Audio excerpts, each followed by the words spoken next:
Hello, I'm Richard Vobes, the Bald Explorer, and this is my Sunday chat. Hello.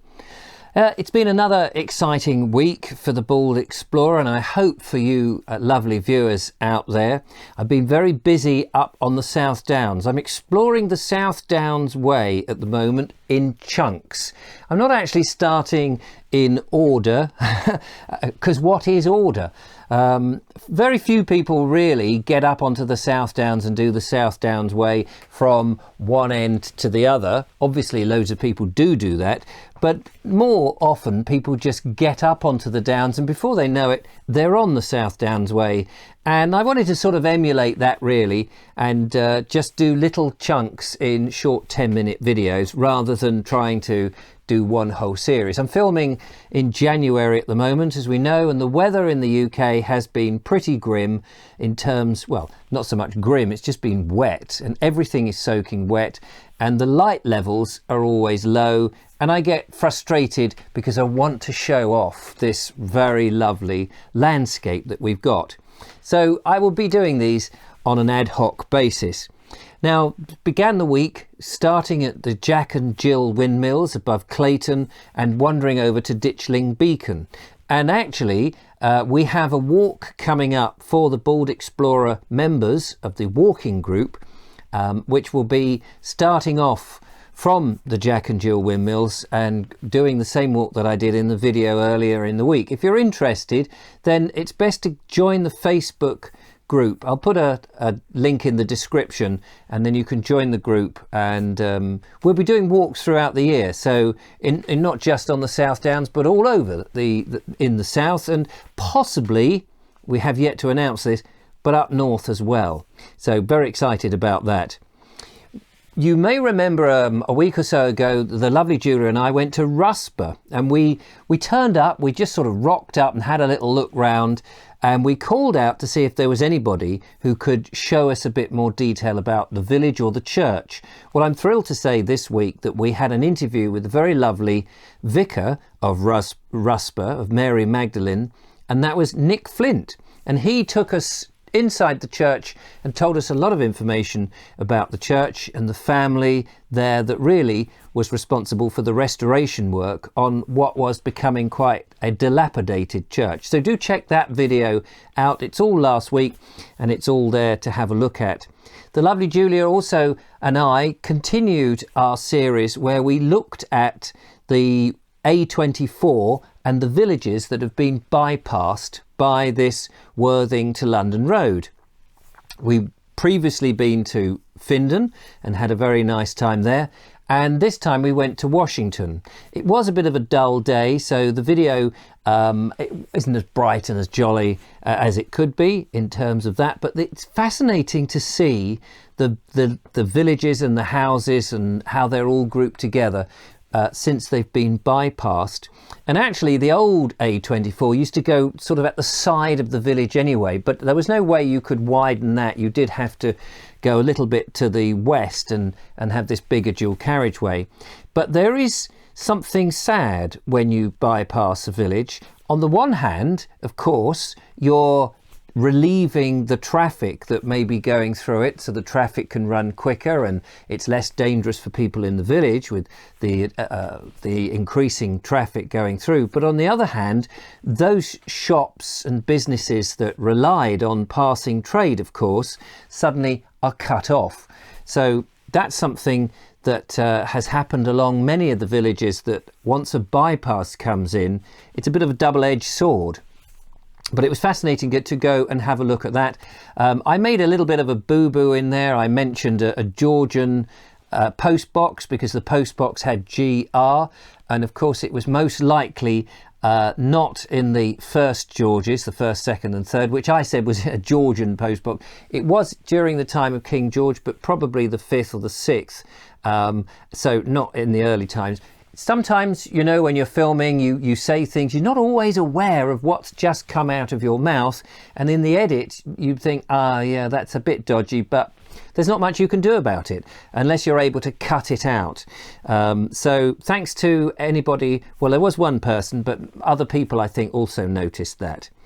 We also went to the fantastic church St Peter's at Newdigate, which is just inside Surrey and out of the Sussex border, to look at the church there. A wonderful church, again, a lot of Victorian modernisation, but the church going back to at least 1200 with this terrific bell tower that was made of oak, and that dates back to something like 1526. Fantastic big oak beams in there with 6 bells, and across the road a pub aptly known as the 6 Bells. That video, very lovely, do check that one out. The lovely Linda Kane sent me a book in the post. She heard and has been watching our A24 Villages of, and I had mentioned it once before, and that was I wanted to look at a particular road that has been featured in a book, the A272. This is a remarkable book, came out some time ago, I think in the 80s. I'm not 100% sure. I could have a look, I suppose, in the when it was published at the beginning here. And it's a fantastic book that goes through, and it's quite a long road, east to west it runs. I forget where, near Heathfield, I think, all the way up to Petersfield. Very long road, probably 100 miles, I'm guessing, or thereabouts. And this book has lots of interesting places and things to look at. So I thought, well, that could be an inspiration to do that road and more roads like that in Sussex and in other counties, because we spend a lot of time on roads, especially if you travel about. Very often you see these things on the side, but you're going somewhere and you don't always get a chance to stop, and that's where perhaps the Bald Explorer can come to the rescue and go and have a look at some of these interesting places. Because I do get many people say, oh, I passed that place that you went at loads of times, never thought to stop, and then they do, which is fantastic. Some good news: I have been given by one of my wonderful patrons a new camera, the Gopro 8. Now, the Gopro 8 is the latest of the GoPro family. I already use the GoPro 7. This has got an improved sensor in it, and it has got improved stabilization. I've only just got it, so I haven't made any videos with it, although I did take it out the box when I was up filming for a video that's coming out next week with the lovely Kevin Hall and Julia, and I did an instant test. I'd not turned the camera on before that. I literally put it on a handhold device and gave it a test. Do you want to see a bit of the footage? Here's a little bit now. Well, hello. I'm recording on the GoPro 8 here. We've just come back from a walk and I'm using the microphone on the GoPro 8. It's not very windy. We're up at Beachy Head. No, we're not. No, we're not. We're at Ditchling Beacon, actually. This is the very first time I've turned the GoPro 8 on. Here is Kevin Hall. Hello, Richard. Hello, Kevin. How are you? I'm all right, thank you. Yeah, nice walk. Lovely walk. Yeah, very much. I enjoyed that. Yeah. Fresh air, a bit colder though.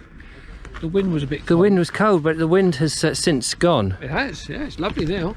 It is lovely. It's like a summer's day. Actually, there is warmth from that sunshine. There is, yeah. It is very nice. Yeah. I'm going to just point the camera towards the sun to see if that makes a terrible glare.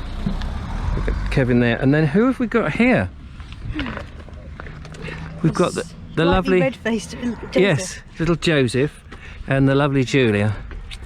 I can't tell you anything about the GoPro 8 really, because I literally got it this morning. Literally, I did get it this morning. I actually got it this morning. So this is all on the GoPro 8 microphone. No idea what it's like, and if it doesn't work, I'll have to voice this over afterwards. But here we are.